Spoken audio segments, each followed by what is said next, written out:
Hi everyone, I am Ayush working at XKDR on legal systems. So we are looking at NLP approaches to study court orders or court hearings, and we have started with type of uh, one type of problem, which is estimating adjournment rates. So looking at a hearing and seeing if it is adjourned or if something happened in that hearing that progresses the case. We tried two approaches here, so traditional machine learning models and large language models. So machine learning models are faster and they are well established for this, and LLMs we thought was a new experiment that could be scalable. We could apply it on other areas. So we have done these two experiments in this work. We have released this work in a Google Colab notebook, so that allows anybody to access this. So with just this link and a Google account, you can just run this notebook. You can change prompts, you can change values. Google Colab gives you some compute resources for free. So this T4 is a GPU. So they give you GPU instances for free so that you can run large language models and other models just on the cloud. So there's no installation cost. You can just go to this link and start playing around with this. So adjourned and not adjourned, or adjourned or some progress, is very similar to spam and not spam in machine learning. So that's a very well established problem, and we take ideas from there. So we built a model where it's binary classification. So 0 is adjourned and 1 is not adjourned, or 1 is substantive and 0 is non-substantive. And then we've basically built a machine learning model. Then we also tried a large language model, because to create the labels we had made certain rules, and then we gave those rules to the LLM and then tried to see if the LLM was able to classify correctly or not.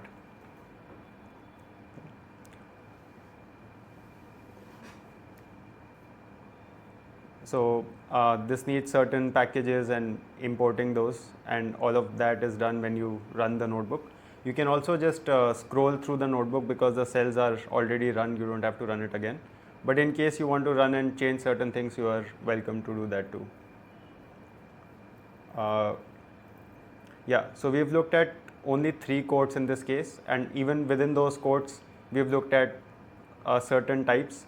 So in Bombay High Court, we've looked at commercial and commercial suits and suits. In NCLT, we took certain number of orders from the Mumbai bench, and in DRT also we took a small sample.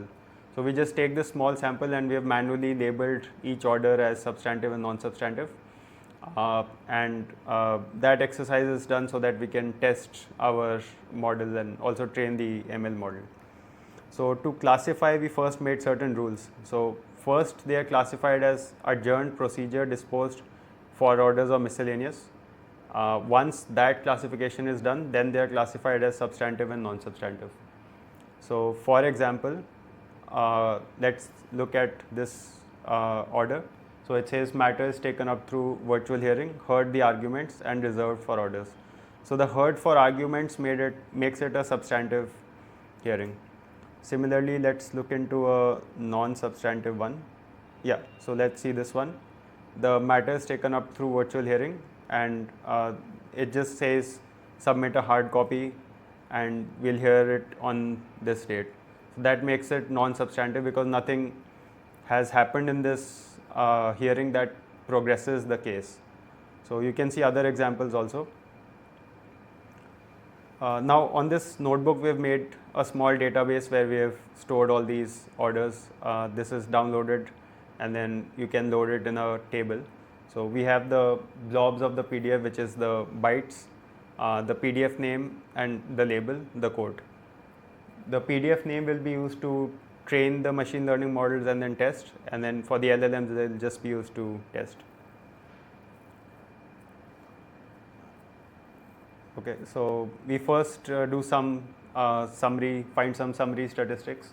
We find that NCLT has more orders than BHC and DRT, even though we looked at the same number of cases. So 200 cases each, but still NCLT did more orders, and we find that BHC had a higher percentage of substantive orders than other two. But still, the overall, it seems that there are more non-substantive hearings than substantive. So we'll have to, when we build the model, we'll have to account for that. Otherwise, it can be biased towards non-substantive. Okay. Here is one example of a hearing. You can see the PDF here, and in this case, defendant seeks time to reply for the interim application, and that makes it non-substantive. Okay. So this is the PDF, but we'll extract the text so that it can be used for classification. So we have made certain functions for that, and then we can extract the text from this. Now this is not perfect, but it's sufficient for machine learning models and LLMs to work with. We get the text from all the orders, and then we'll train a machine learning model. So the model that we've used is a light GBM model, which is based on trees, and this is commonly used for spam classification. So in spam, users mark their inboxes with spam and not spam for emails, and that's how Google and other email providers are able to build the model. So this is very similar. So non-substantive is like spam, and and substantive is like not spam. So we basically take that machine learning model and adapt it here, and we have to do some certain pre-processing before this. So we remove punctuation, stop words.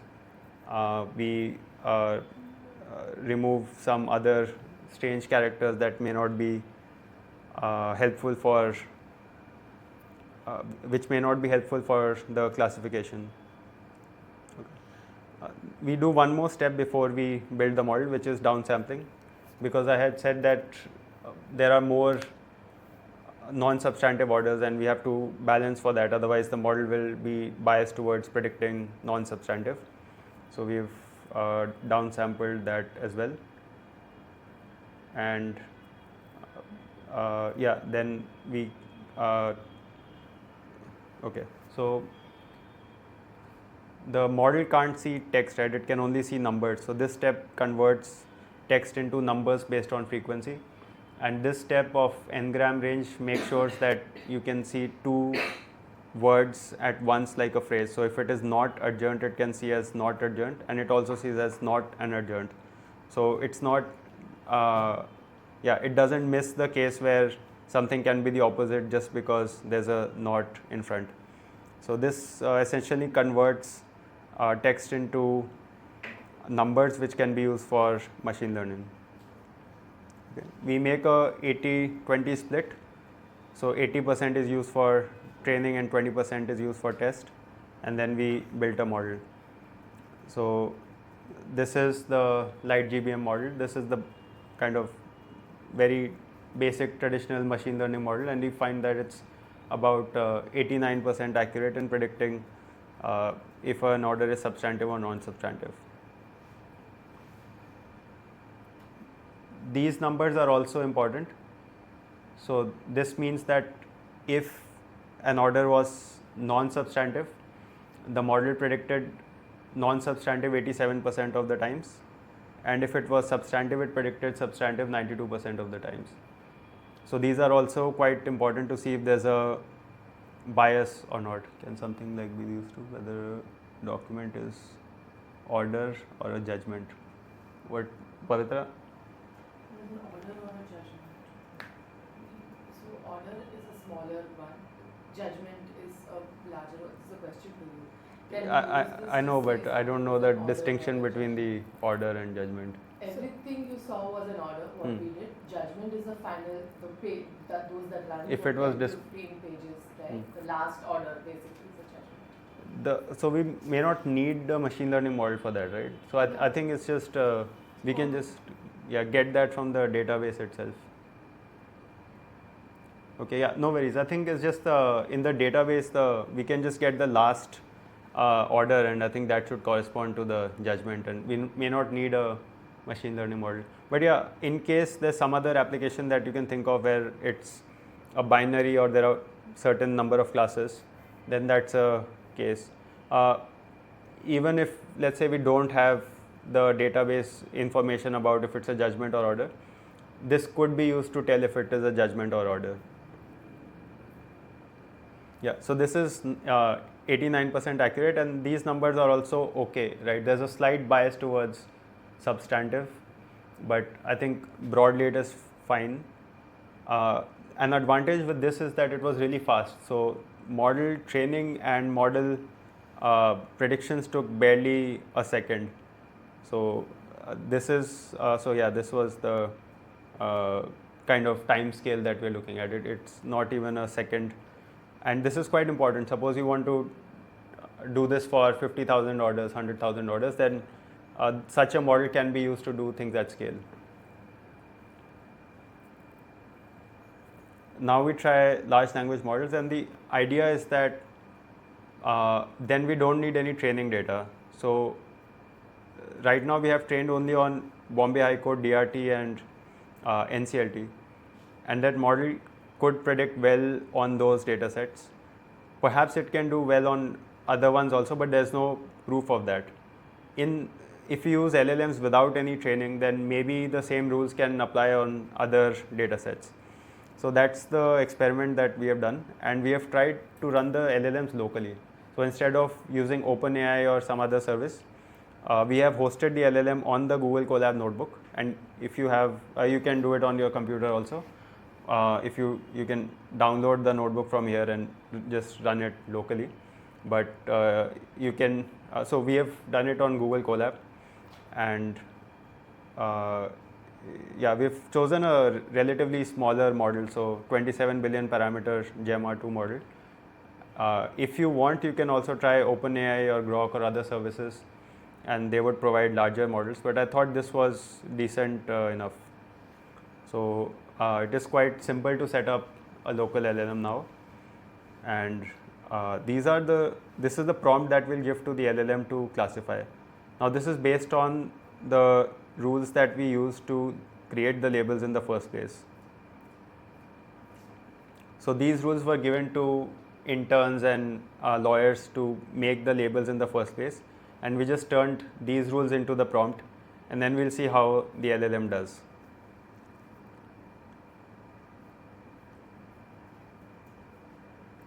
So yeah, these are the very same rules.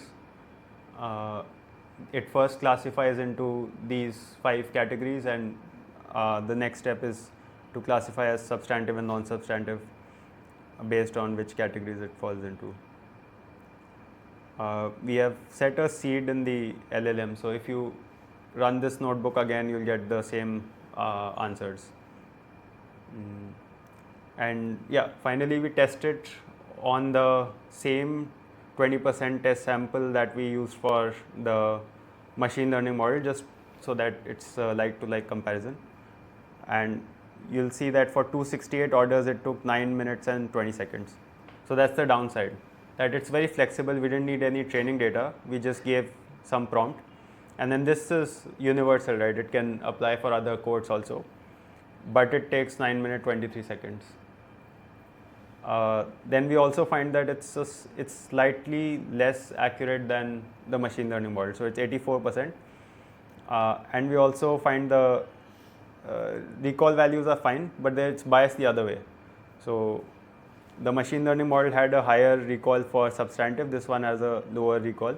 And the discrepancy is a bit higher. I would say it is missing out on hearings which are substantive. It thinks that a hearing is non-substantive even if it is substantive more often than the other way around. So, so suppose you want to find the percentage of substantive hearings for a judge or a lawyer, it will be biased downwards. So that's one downside, but it's not a general statement about classification through LLMs. Maybe changes to the prompt can improve this.